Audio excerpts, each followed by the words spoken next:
Assalamualaikum warahmatullahi wabarakatuh. Waalaikumsalam warahmatullahi wabarakatuh. Alhamdulillah wassalatu wassalamu ala sayyidina Rasulillah sayyidina wa maulana Muhammad ibn Abdullah wa ala alihi wa sahbihi wa mawalah. La haula wa la quwwata illa billah, amma ba'du.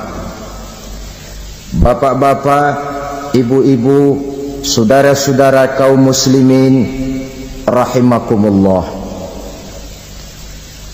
Kehidupan ini mempunyai apa yang disebut kewajiban dan mempunyai apa yang dinamakan hak. Keduanya selalu berjalan seiring, di mana yang satu tidak bisa dipisahkan dengan yang lain.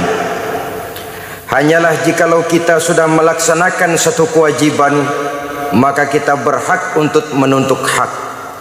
Dan hanyalah jikalau kita mau menuntut suatu hak, tidak lain oleh karena kita merasa sudah melaksanakan kewajiban itu. Yang satu bisa menimbulkan yang lain, tapi yang satu tidak bisa dipisahkan dengan yang lain. Orang yang lebih menitik beratkan kepada melaksanakan kewajiban dengan tidak begitu mengiraukan haknya, maka ini adalah kalau tidak orang bijaksana, mungkin orang tertindas. Sebaliknya, orang yang lebih mendahulukan haknya dengan melupakan kewajibannya, maka ini dinamakan orang tidak tahu diri. Sedangkan orang yang menuntut haknya sesuai dengan kewajiban yang dilaksanakannya, maka inilah orang yang adil. Pada satu sisi, kita misalnya mempunyai hak untuk bersuara, mempunyai hak untuk mengemukakan pendapat, mempunyai hak untuk berserikat dan berkumpul. Tapi pada sisi lain, kita juga mempunyai kewajiban untuk menjaga kemaslahatan bersama, ketenangan, keamanan, dan ketertiban. Apabila yang satu sudah lebih berat dari yang lain, maka dampak negatifnya segera akan timbul. Pada pertemuan kali ini, kita akan membicarakan sebuah hadis dari Rasulullah sallallahu alaihi wasallam yang diriwayatkan oleh Imam Muslim, yang menyatakan tentang hak-hak muslim di dalam kehidupan ini. Beliau bersabda, hakul muslimi alal muslimi sittun. Hak seorang muslim terhadap muslim lainnya ada 6 perkara. Kita tentu maklum, hak harus kita berikan, kewajiban harus kita laksanakan. Hak seorang muslim atas seorang muslim dalam kehidupan ini ada 6 perkara.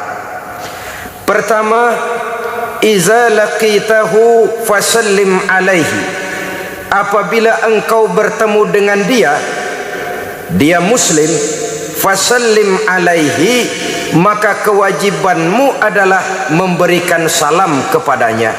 Mengucapkan salam merupakan kewajiban dan merupakan hak bagi saudara kita muslim.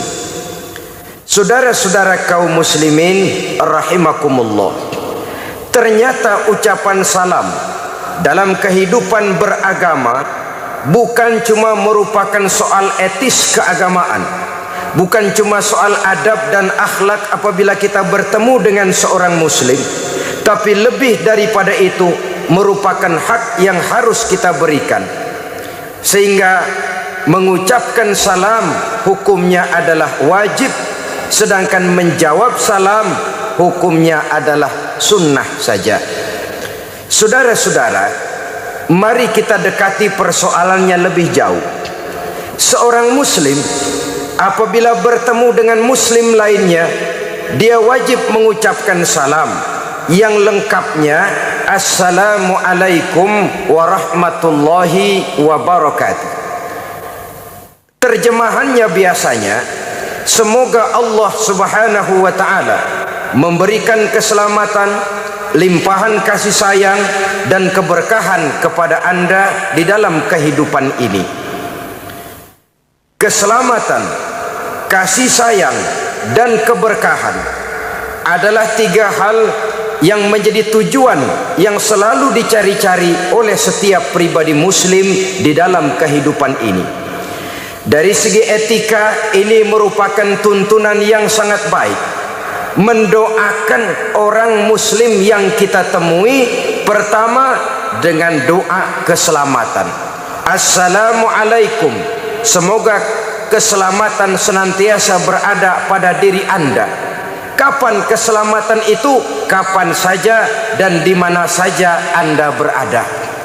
Ini sudah doa yang merupakan cerminan dari sikap lapang dada mendoakan saudara kita yang kita temui dengan doa keselamatan.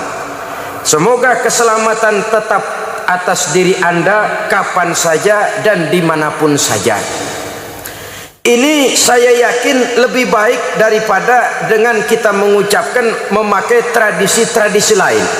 Good morning misalnya adalah ucapan yang biasa diterjemahkan dengan selamat pagi. Itu baik, bukan tidak baik, baik-baik saja.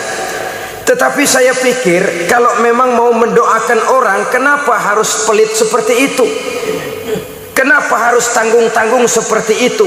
Selamat pagi Pak, artinya kan saya doakan semoga Bapak selamat pada waktu pagi. Perkara nanti siang Bapak ketabrak mobil, itu bukan urusan saya lagi. Kayaknya kok ngedoain pelit betul. Islam mengajarkan kita berlapang dada. Assalamualaikum, keselamatan bagi Tuhan. Kapan saja dan di mana saja Tuhan berada, semoga Allah senantiasa memberikan keselamatan. Bukankah setiap kita, kemanapun saja kita akan pergi, dimanapun saja kita berada, senantiasa mengharapkan yang namanya keselamatan ini? Rasanya bagaimanapun banyak harta kita miliki, bagaimanapun bagus rumah kita tinggali, bagaimanapun tinggi kedudukan yang kita pegang, jikalau diri ini jauh dari keselamatan, hidup tidak akan pernah membawa ketenangan dan ketentraman. Kemana saja kita senantiasa menginginkan selamat. Sejak dari dunia ini sampai ajal datang merenggut nyawa, masuk kita ke alam kubur atau alam barzah, di sana pun kita ingin mendapat keselamatan. Dibangkitkan kita berkumpul di padang mahsyar, di sana pun kita ingin mendapat keselamatan. Dihisab kita di mizan, di sana pun kita ingin beroleh keselamatan. Berjembat kita di atas sirat, di situ pun kita ingin mendapat keselamatan, sampai pada akhirnya masuk ke dalam surga. Keselamatan di dunia ini barangkali kita bisa usahakan kalau duit kita rada banyakan dikit. Hansip bisa kita sewa, polisi bisa kita minta bantuannya, tetangga-tetangga bisa kita minta bantuan untuk menjaga keselamatan. Tapi setelah kita masuk ke alam barzah, bahkan dimulai sejak datang malaikat maut, kalau malaikat maut datang dan kita ingin selamat, tidak ingin dicengkeram oleh malaikat maut, hansip mana yang kuat lawan itu yang satu itu? Tentara dan polisi mana yang sanggup menghadapi malaikat maut?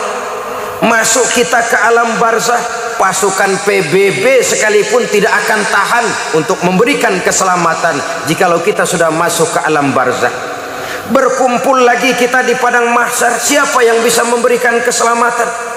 Lewat kita di atas sirat, kemana hendak mencari dan minta tolong agar kita selamat? Padahal kita terus dan selalu ingin memperoleh keselamatan itu. Oleh karenanya, ini merupakan doa manakala kita bertemu dengan seorang muslim. Assalamualaikum, keselamatan atas kamu. Efek psikologisnya, pengaruh batiniahnya lain.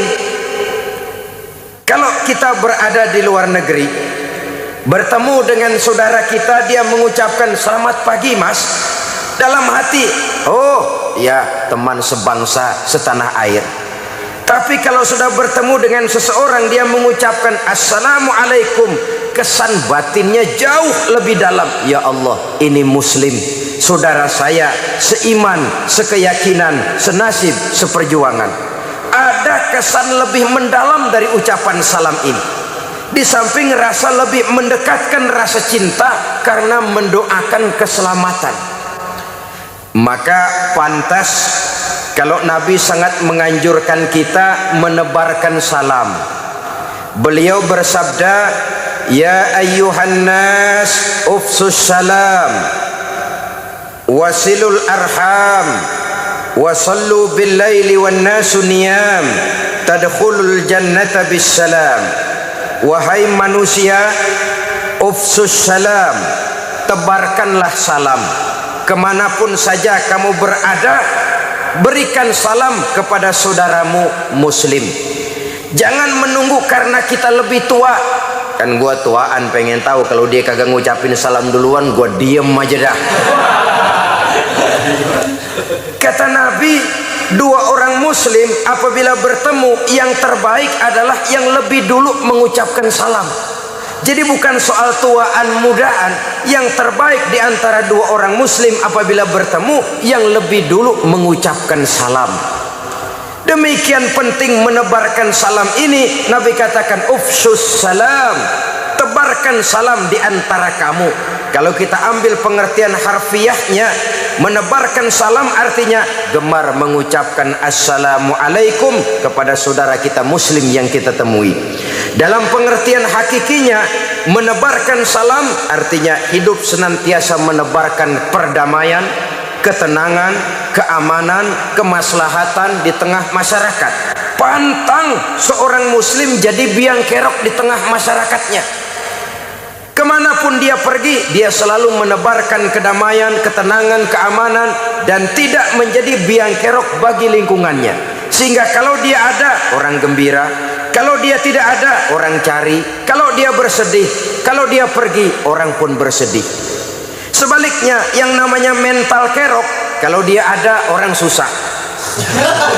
Di mana aja kalau dia ada, orang susah. Ada dia, kacau dah nih, kacau dah. Di mana saja kalau dia ada, mesti yang timbul kekacauan. Kalau dia nggak ada, orang girang. Kalau dia pergi, orang malah gembira. Kalau dia mati, nggak ada yang meneteskan air mata, malah orang bersyukur. Itu tanda di antara tanda-tanda kerok, menebarkan kedamaian. Saudara-saudara, sampai-sampai dikatakan mencuri salam itu bagus.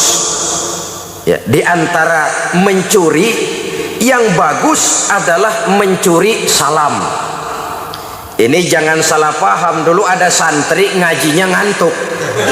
Kata kiainya, anak-anak mencuri salam itu bagus. Karena ngaji sambil ngantuk salah dengar. Dia dengar mencuri ayam bagus. Sudah pulang habis ayam tetangga. Ketika ditangkap, kenapa kamu mencuri ayam? Kata kiai, mencuri ayam itu bagus. Bukan kiainya ngajarin mencuri ayam bagus, ngajinya ngantuk. Maksud mencuri salam itu bagaimana? Misalnya kita sedang lewat, ada orang mau bertamu ke rumah yang kita lewati itu. Di depan pintu dia mengucapkan assalamualaikum. Kita sambil lewat menjawab waalaikumsalam. Tanpa setahu dia, itu namanya mencuri salam. Dan di antara mencuri yang bagus cuman mencuri salam. Saudara-saudara kaum muslimin rahimakumullah, pesan Nabi yang pertama tadi ufsus salam, tebarkan salam. Yang kedua wasilul arham, bersilaturahmi di antara kamu. Yang ketiga wasallu bil laili wan nasu niyam, dan sembayanglah di keheningan malam pada waktu manusia sedang tidur. Kalau tiga ini kamu laksanakan, tadkhulul jannata bisalam, kamu akan masuk surga dengan aman, kamu akan masuk surga dengan selamat. Syaratnya tiga tadi itu. Pertama, ufsus salam, tebarkan salam, tebarkan kedamaian dan ketenangan di tengah masyarakat. Yang kedua, ikat tali silaturahmi. Yang ketiga, bangun di keheningan malam pada saat orang lain sedang tidur. Ini bangun tengah malam sembahyang pada saat orang lain tidur berat, saudara-saudara. Kita kadang-kadang pengen juga sih nyobain. Niat ntar malam nih bangun mau sembahyang malam, setel beker. Begitu jam 2 beker bunyi krining, kaget kita bangun duduk. Bukan ke wudhu, bukan ngambil air wudhu, bukan sembahyang, duduk matiin beker pules lagi. Ini memang sesuatu yang sangat berat, tetapi inilah yang harus kita laksanakan kalau kita ingin, kata Nabi, tadkhulul jannata bisalam, masuk surga dengan aman dan dengan selamat. Saya kembali kepada masalah pokok. Doa kita yang pertama yang merupakan hak saudara kita muslim dan kewajiban kita sebagai muslim, mendoakan saudara kita untuk mendapat keselamatan. Tidak ada hasut, tidak ada iri, tidak ada dengki hati. Kemanapun saudara kita akan pergi, dengan tulus kita mengucapkan Assalamualaikum, semoga Allah senantiasa memberikan limpahan keselamatan kepada kamu bersemua. Ini luar biasa. Lebih daripada sekadar etika kehidupan beragama, dia merupakan hak dan merupakan kewajiban yang seiring, di mana yang satu saya katakan tadi tidak bisa dipisahkan dengan lainnya. Lalu yang kedua, warahmatullah, semoga kamu selalu mendapat limpahan kasih sayang dari Allah. Rahmah biasa diartikan dengan kasih sayang. Kasih sayang, dua kalimat menjadi satu, menjadi kata majemuk, kasih dan sayang. Apa bedanya sih? Saudara-saudara, setiap kita ingin dikasih oleh Allah dan ingin disayang oleh Allah. Perbedaannya apa? Orang yang dikasih belum tentu disayang, tapi orang yang disayang biasanya selalu dikasih. Kalau tidak dikasih, tentu ada pertimbangan lain untuk kepentingan orang yang dikasihi itu. Kalau soal pengasih, Allah Maha Pengasih, semua saja dikasih oleh Allah itu. Soviet itu kan dedengkotnya komunis, Cina bapak moyangnya komunis, tapi kehidupan masyarakatnya maju, mereka dapat rezeki, mereka mengalami kemajuan di bidang teknologi dan lain sebagainya. Kenapa? Soal pengasih mah Allah tidak pilih kasih, siapapun saja dikasih. Orang mau sujud atau tidak, orang mau bersyukur atau tidak, orang mau puasa atau tidak, bahkan orang mau beriman atau tidak, kalau soal dikasih semuanya dikasih. Tapi yang dikasihkan belum tentu disayang. Bahwa komunis dapat rezeki, iya. Bahwa orang-orang kafir banyak yang hidupnya kaya, memang mereka semuanya dikasih, tapi dikasih belum tentu disayang. Orang yang rajin sujud, orang yang melaksanakan puasa di bulan Ramadan, orang yang dekat dengan Allah, mereka dikasihi, disayangi oleh Allah Subhanahu wa ta'ala. Kalau disayang oleh Allah, tentu dikasih. Kalau tidak dikasih, ada pertimbangan lain untuk kepentingan orang yang dikasihi itu. Contoh, anak kita umur 5 tahun, kita sayang benar kepadanya. Satu hari dia datang, Pak, minta duit 100.000. Anak umur 5 tahun minta duit 100.000, paling kita kasih 100 perak. Kenapa? Umurnya baru 5 tahun. Apa artinya uang 100.000 kalau jatuh di tangan anak berumur 5 tahun? Makin dewasa dia akan semakin besar pemberian kita. Kenapa? Pada saat itu pemberian kita sudah bisa dipertanggungjawabkan. Begitulah kita dalam pandangan Allah.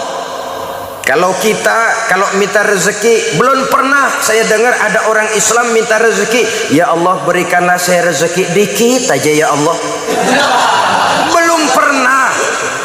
Kalau sudah minta rezeki mesti luas, banyak, halal. Tapi kadang-kadang kita udah pegel nungguin, belum juga datang tuh rezeki. Pikir-pikir gua kan rajin banget sembahyang, apa rezeki seret banget, gua perek lagi apa sembahyang. Saudara-saudara kaum muslimin rahimakumullah, ada pertimbangan lain untuk kemaslahatan kita. Allah toh senantiasa memberikan yang terbaik untuk kita. Cuma kita saja yang tidak tahu rahasia di belakang itu. Adalah di zaman dahulu, menurut satu dongeng, seorang pemuda tampan, gagah, menarik, tapi sayang matanya buta. Dia mengeluh, Tuhan, apa dosa saya? Sejak terlahir ke alam ini, saya tidak bisa menyaksikan keindahan alam. Bila sang surya terbit di kaki langit sebelah timur, sementara kokok ayam di kandang dan kicau murai di dahan menambah semaraknya suasana pagi, saya tidak bisa menyaksikan keindahan yang demikian itu. Dan bila sang surya terbenam di ufuk sebelah barat, sementara Lazuardi merah meronai kaki langit, saya pun tidak bisa menyaksikan kesyahduan itu. Apa dosa dan salah saya, Tuhan? Kenapa saya dilahirkan dalam keadaan buta? Satu hari desa tempat anak muda buta itu tinggal diserbu oleh orang-orang Baduy, orang-orang Badiah pegunungan. Beberapa pemuda diculik, termasuk anak muda yang buta itu, dibawa ke pegunungan oleh suku yang masih primitif ini. Dan suku yang primitif ini yang menculik para pemuda tadi adalah kanibal, kanibalis, orang-orang yang suka makan daging manusia. Pemuda-pemuda ini rencananya akan disajikan menjadi makanan raja, semacam kepala suku lah. Maka supaya dagingnya lezat, gemuk, ini para pemuda dirawat baik-baik, diberikan tempat tidur yang bagus, pakaian yang bagus, makanan yang serba cukup, menu yang lengkap, gizi yang komplit.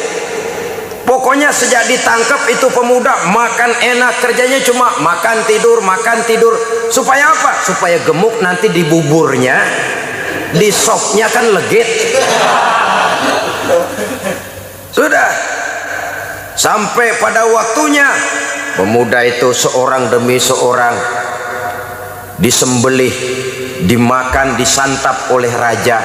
Sampai kepada giliran pemuda yang buta ini dihadapkan kepada tuan raja, kepala sukunya. Kata yang menghadap, lapor, bos, sekarang giliran dia nih yang mau kita sop. Raja ngelihat, yang begini, iya, buta. Sop orang buta mah saya nggak doyan, kata raja. Sudah, cari yang lain, lepas nih atuh nih, bisa ketulangan saya makan yang begini. Sudah, bawa saja, lepaskan dia. Anak muda yang buta ini dilepaskan, diperintahkan kembali ke kampung halamannya. Di tengah jalan tidak henti-hentinya dia bersyukur, ya Allah, maha adil Engkau, untung saya dilahirkan dalam keadaan buta. Andai kata saya tidak buta, lunak saya jadi bubur, habis saya disop oleh tuan raja. Beberapa bulan yang lalu dia masih mengeluh, Tuhan, kenapa saya dilahirkan dalam keadaan buta? Apa salah dan dosa saya? Sekarang dia sudah bisa berkata, Alhamdulillah ya Allah, untung saya buta. Andai kata saya tidak buta, udah cuti hidup. Allah senantiasa memberikan yang terbaik. Hanya saja kita kadang-kadang su'uzzon namanya, buruk sangka kepada ketentuan yang diberikan Allah kepada kita. Jadi oleh karenanya setiap muslim menginginkan kasih dan sayang. Tidak hanya ingin dikasih, tapi juga ingin disayang. Tidak hanya ingin disayang, tapi juga dikasih. Andai kata tidak dikasih, kita tetap husnuzon alias baik sangka kepada Allah Subhanahu wa ta'ala. Itu doa yang kedua. Setelah keselamatan, kasih sayang. Yang ketiga, wabarakatuh, mendapat keberkahan.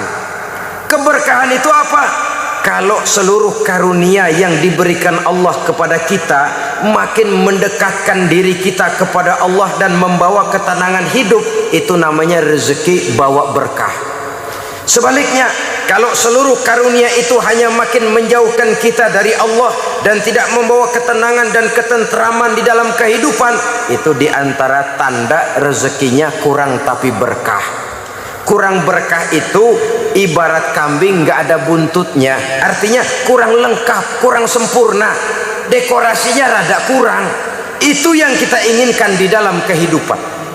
Maka ucapan salam yang lengkap itu Assalamualaikum warahmatullahi wabarakatuh. Jawabannya harus lebih baik daripada itu. Kata Allah dalam Al-Quran, fa iza huyyitum fahayyu bi ahsana minha aw rudduha. Apabila kamu diberikan satu salam, jawablah dengan yang lebih baik dari salam yang diucapkannya, atau setidaknya sama dengan yang diucapkannya. Kalau dia cuma mengucapkan Assalamualaikum, kita kalau ingin lebih baik Waalaikumsalam warahmah, Waalaikumsalam warahmatullah. Lebih baik dia cuma salam, kita sampai kepada rahmatullah. Kalau dia Assalamualaikum warahmatullah, kita lebih baik Assalamualaikum warahmatullah wabarakatuh. Kalau dia Assalamualaikum warahmatullah wabarakatuh, kita ingin menjadi yang lebih baik Waalaikumsalam warahmatullahi wabarakatuh waridwanu, dan selanjutnya. Kita kan kadang-kadang pelit benar. Orang benar-benar ngucapin salam Assalamualaikum warahmatullahi wabarakatuh, kita sembari ngempet namat lam.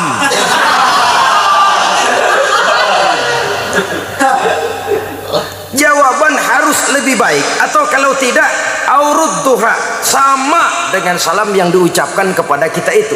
Assalamualaikum, waalaikumsalam. Setidaknya sama, seri. Kalau tidak mau lebih baik, karena yang lebih baik itu tentu yang lebih besar pahalanya. Saudara-saudara kaum muslimin rahimakumullah, ini adalah hak yang harus kita berikan kepada saudara kita muslim.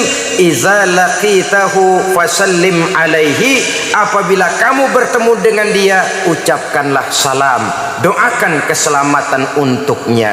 Satu. Yang kedua, wa iza da'aka fa'ajibhu, kalau dipanggil wajib menjawab. Kalau diundang wajib datang, sepanjang tidak ada alasan yang bersifat syar'i, alasan yang dibenarkan oleh hukum syara, seperti sakit atau alasan-alasan lain yang memang merupakan syar'i sifatnya. Apabila dipanggil, kamu wajib menjawab. Menjawab panggilan tentu bersesuaian dengan orang yang kita hadapi. Kalau yang manggil kedua orang tua kita, agama mengajarkan anak yang baik menjawab labbaik. Nak, kemari nak, labbaik bu, atau iya bu, atau saya bu. Tidak lantas termasuk ucapan yang kasar. Kalau di kampung, dul sini dul, oi.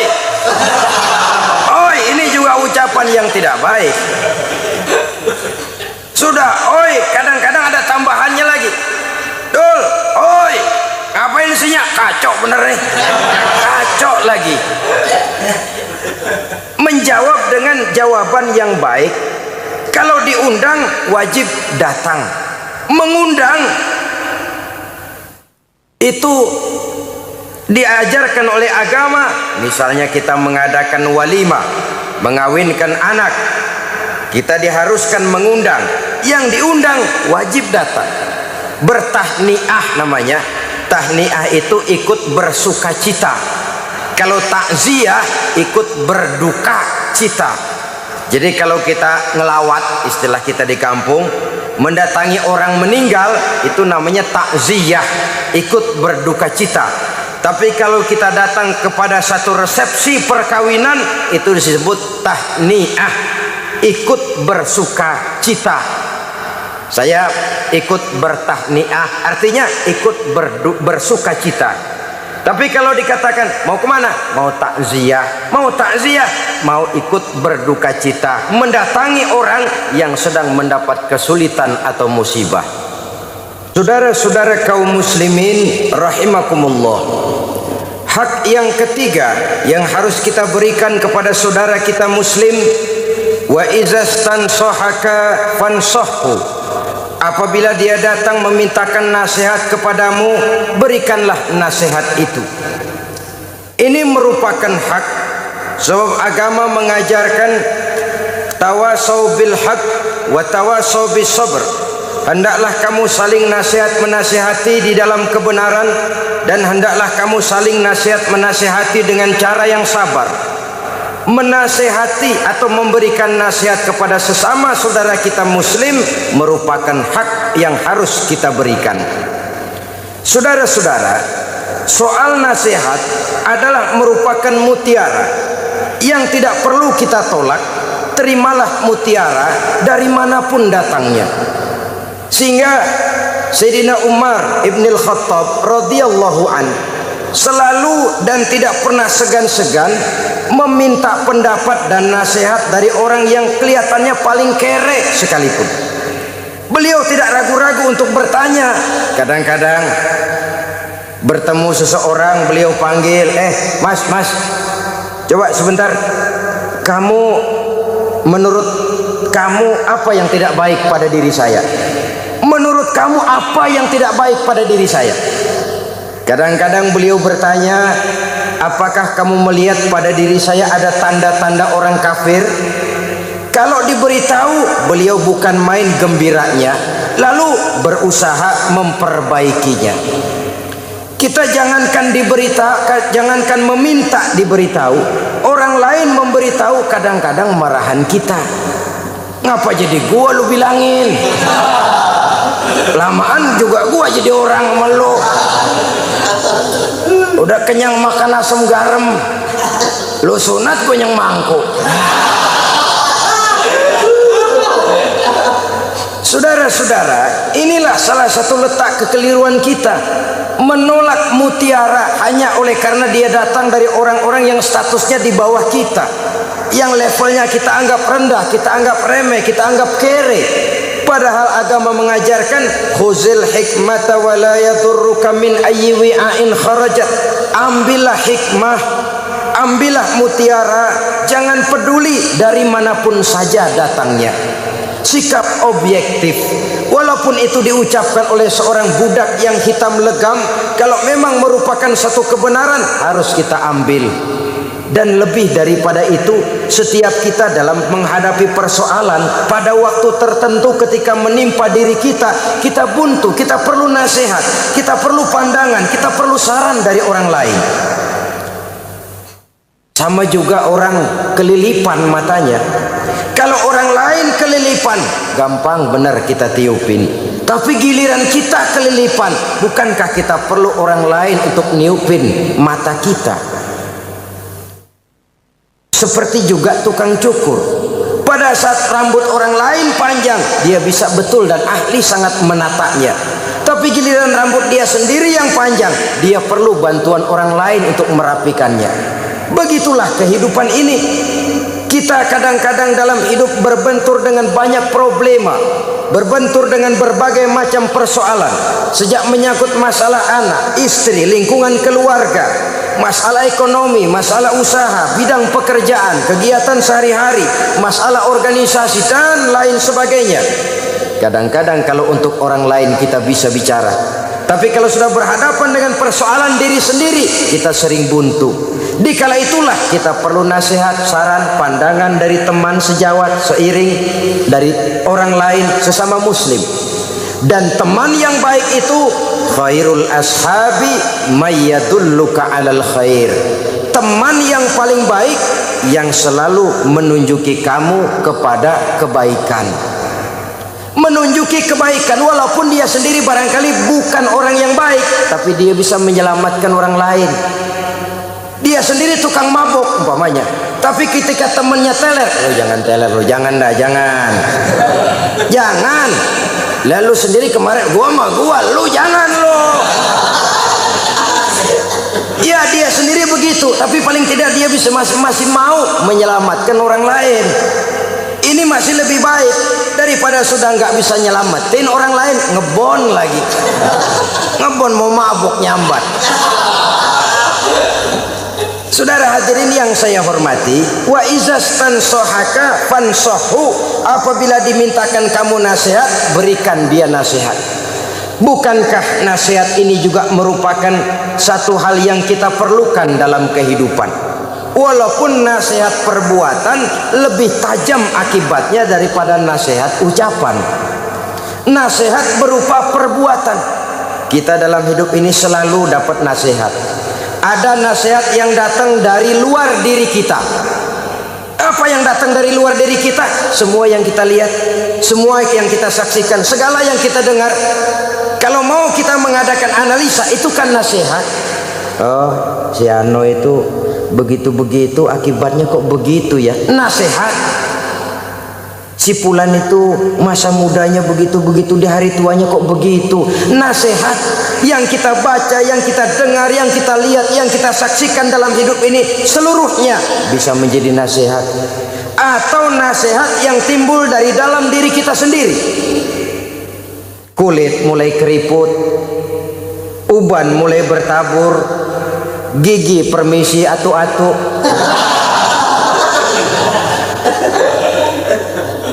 Saudara-saudara kaum muslimin rahimakumullah, ini juga merupakan nasihat.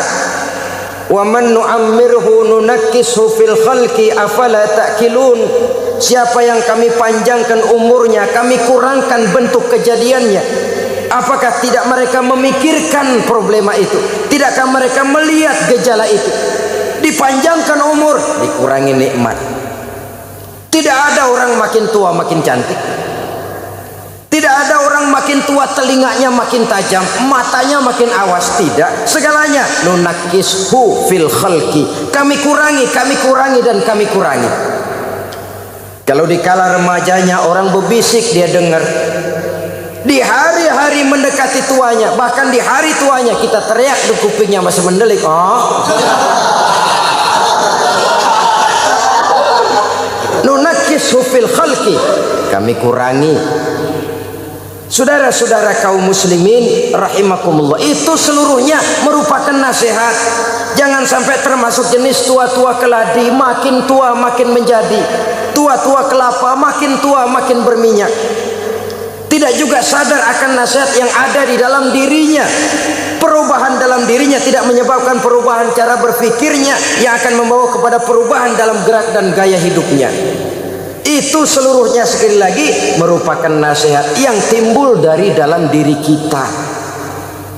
Orang yang beriman sebagai muslim sadar dan sadar. Uban mulai bertabur, kulit mulai keriput, gigi mulai permisi, bersih sekali. Paling yang kuat dimakan agar-agar mau ngolong-ngol.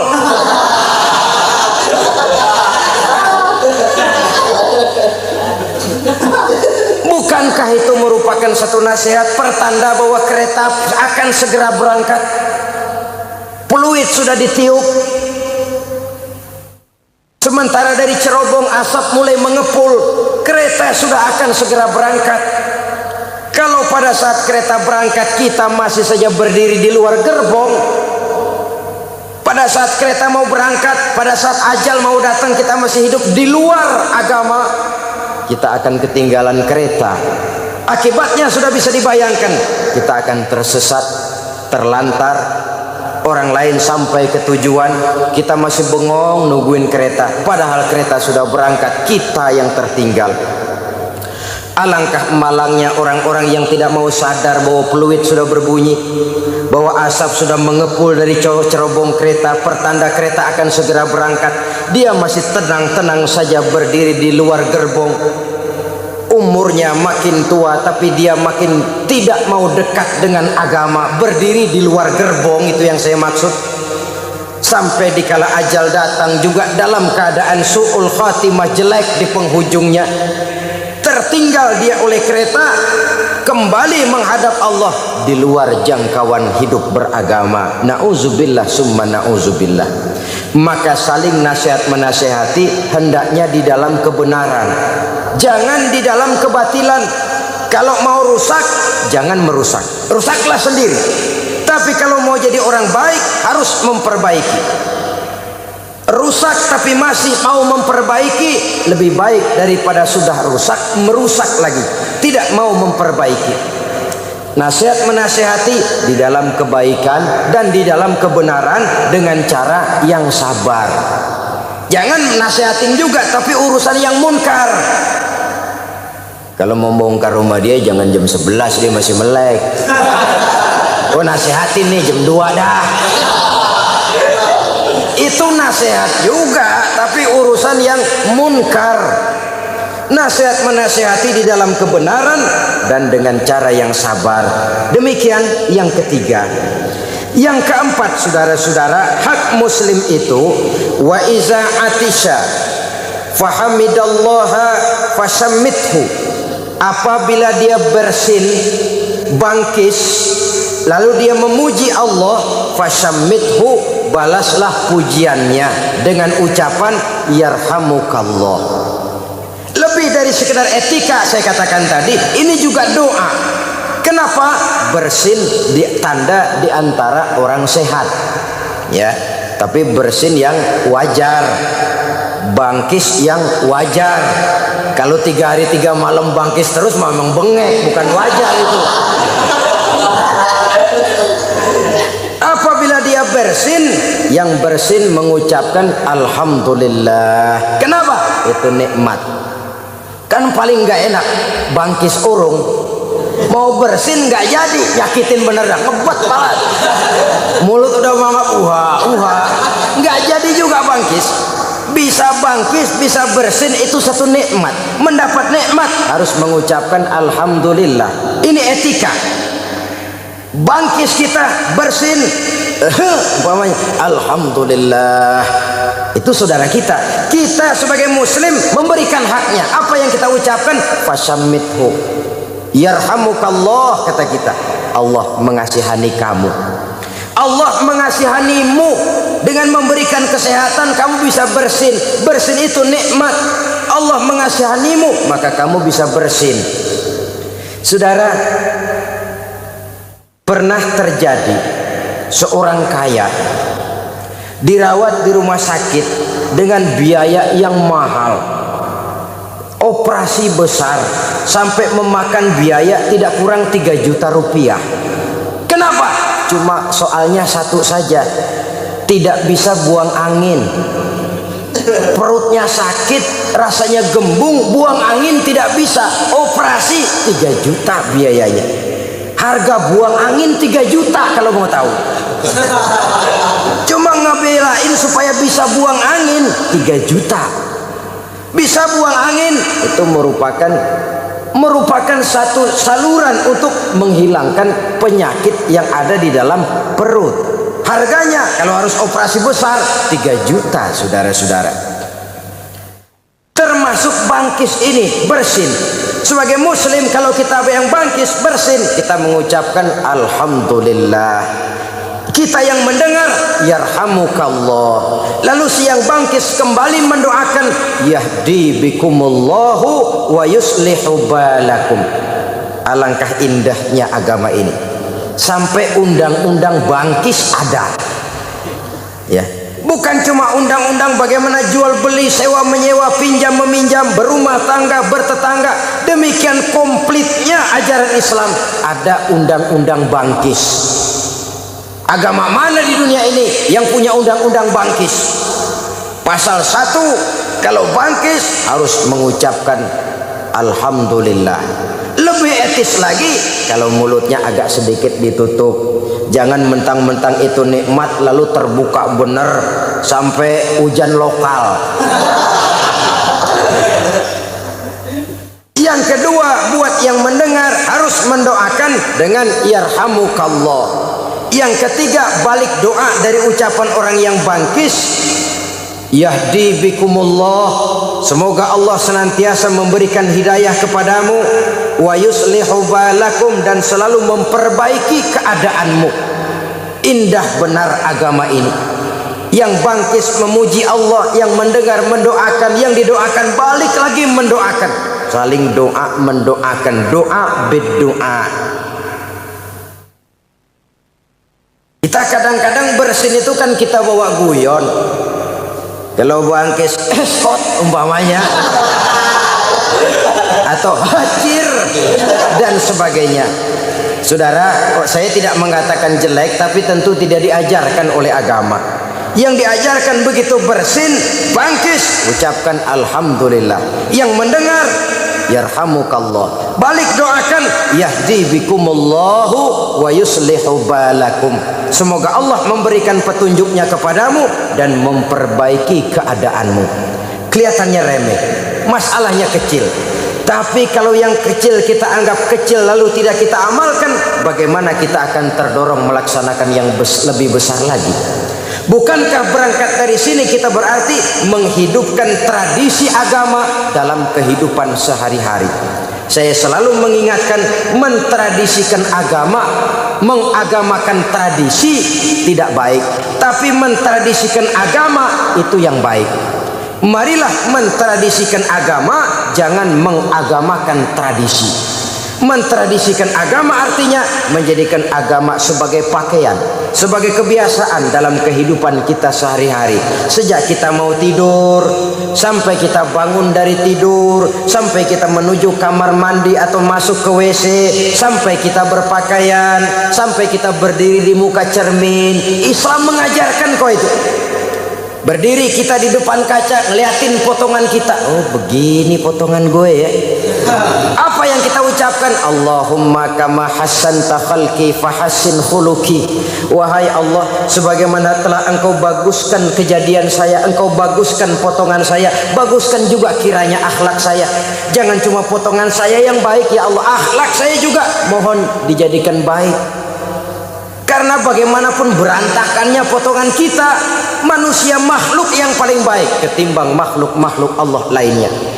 Keluar kita dari rumah, bismillahi tawakkaltu ala Allah, melangkah dimulai dengan kaki kanan, mentradisikan ajaran agama. Bertemu kita teman, assalamualaikum, mentradisikan agama. Bersin kita, alhamdulillah, mentradisikan agama. Jangan mengagamakan tradisi. Yang tradisi kita anggap sebagai agama, lalu kita pegang teguh, padahal cuma sekedar satu tradisi saja. Baiklah ya, ini yang keempat. Yang kelima, saudara, hak seorang muslim, wa iza maridho fa'udhu. Apabila dia sakit, jenguk. Apabila dia sakit, tengokin. Ini hak yang sakit dan kewajiban kita yang hidup. Biasanya orang mah bagaimana kita? Kalau kita tidak mau menghormati orang, jangan harap orang akan mau menghormati kita. Kalau kita tidak bisa menghargai pendapat orang lain, jangan mimpi orang lain akan mau menghargai pendapat kita. Kalau kita tidak mau pada suatu saat dipimpin, jangan berharap pada suatu saat kita akan bisa memimpin. Biasanya orang mah bagaimana kita? Nah, anak-anak kita biasanya bagaimana kita? Sehingga pepatah bilang, ma fil aba fil abna. Bagaimana orang tua, kadang-kadang begitu anaknya. Artinya orang kampung kita bilang, kacang nggak buang lanjaran. Pepatah Belanda bilang, buah apel jatuhnya tidak terlalu jauh dari pohonnya. Buah apel jatuhnya tidak terlalu jauh dari pohonnya. Rasanya tidak mungkin buah apelnya di Jakarta jatuhnya tuh buah di Bogor, tidak mungkin. Suatu hal yang mustahil. Buah apel jatuhnya tidak terlalu jauh dari pohonnya. Artinya kelakuan anak-anak biasanya nggak terlalu jauh dari bagaimana orang tuanya. Bagaimana sikap orang lain kepada kita, bergantung sikap kita kepada orang lain itu. Karena itu dalam Islam bukan saja yang muda harus menghormati yang tua, tapi juga yang tua harus sayang kepada yang muda.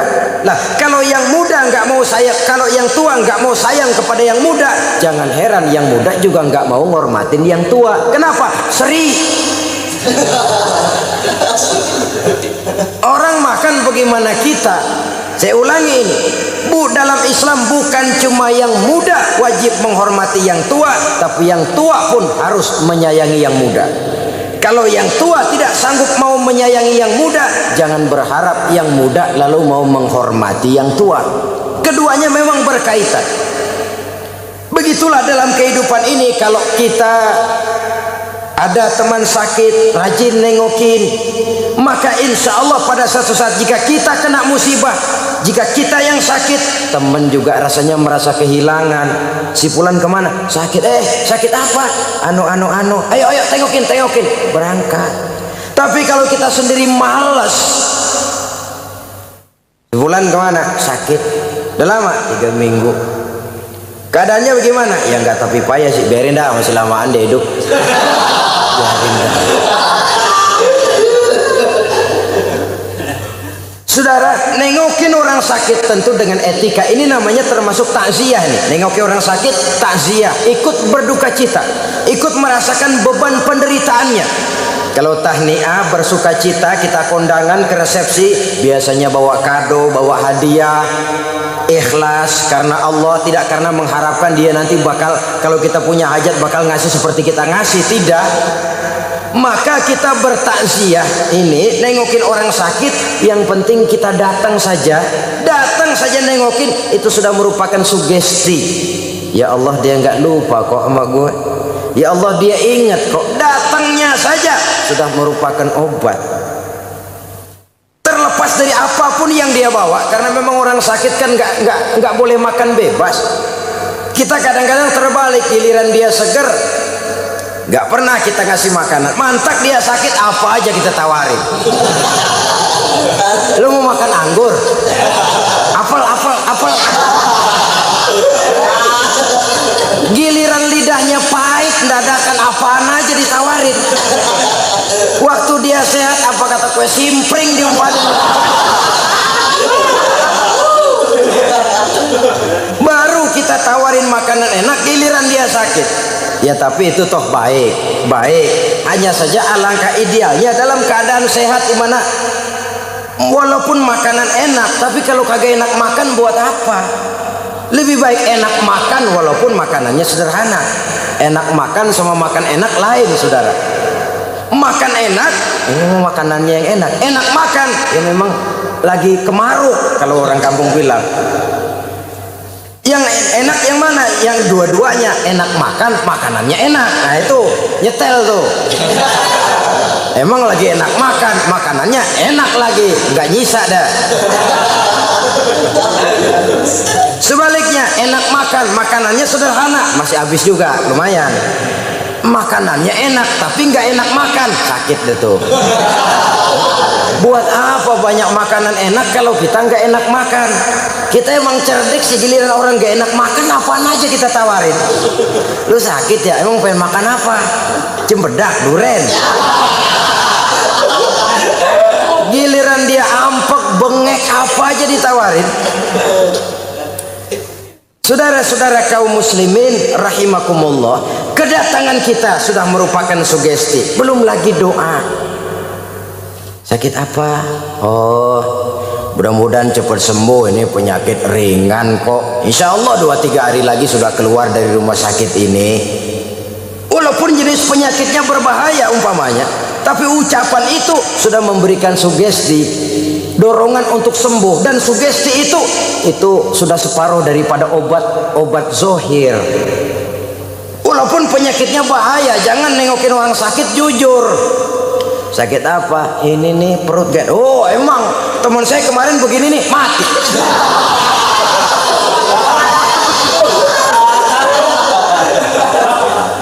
Enggak etis, saudara-saudara. Mendingan di rumah aja dah, jangan nengokin kalau gitu.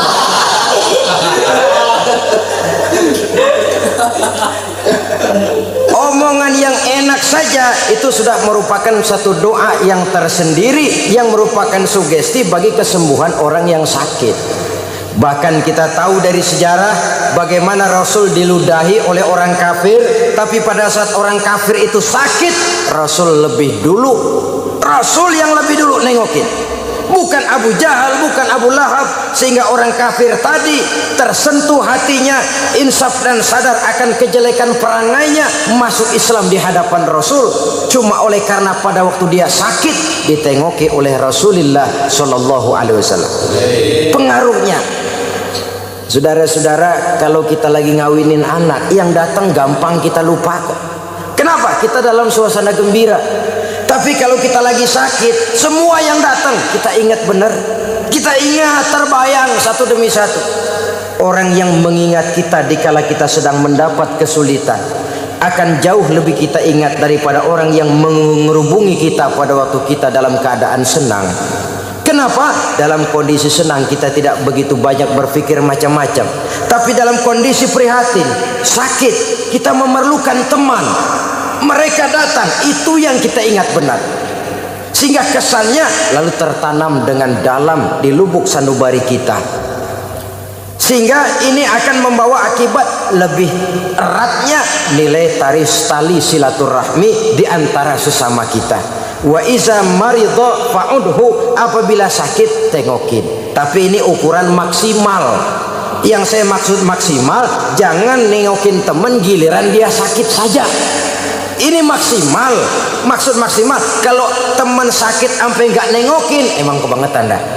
Itu maksimal.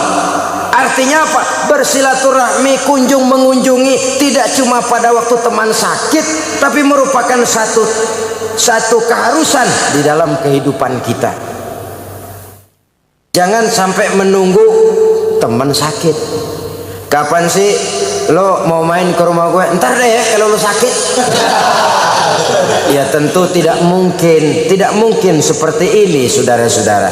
Kita adalah makhluk sosial, makhluk yang hidup bermasyarakat. Setiap kita perlu kepada yang lain. Bahkan hidup akan terasa nikmat karena banyaknya orang lain di sekeliling kita. Tidak seorang pun di antara kita yang mampu menutupi kebutuhan hidupnya secara sendiri. Jadi oleh karenanya, teman dengan teman itu harus saling memerlukan. Mudah memang mencari teman di meja makan, kata nyanyian itu. Mudah memang mencari teman yang bisa diajak tertawa. Mudah memang mencari teman yang bisa diajak senyum. Sampai penyair Arab Syauqi mengatakan, in zada mali kullun nasi khulani wa in qalla mali fala khillun yusahibuni. Kalau duit saya lagi banyak, siapa aja mau nemenin saya. Kalau kita lagi basah, siapa aja datang. Kalau kita lagi banyak rezeki, siapa saja ngaku saudara. Yang kita nggak kenal, ketemu baru tumben manggil encing. Ketemu baru itu encing kita dipanggil. Giliran kita lagi basah, tapi lagi kering, paceklik, bangkrut, bangpak, laler, oga nemplok. Laler sekarang ngerti juga orang berduit. Saudara hadirin ma'asyiral muslimin rahimakumullah.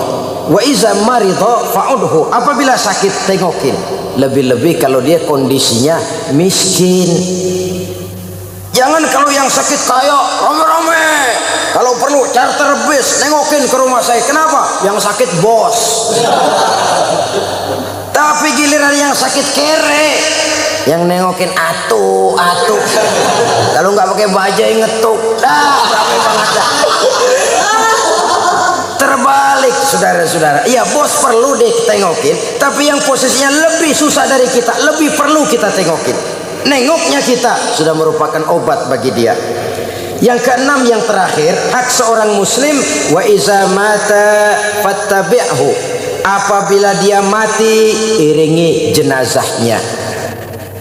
Kata Nabi, apabila kita datang nengokin orang meninggal, takziah, kemudian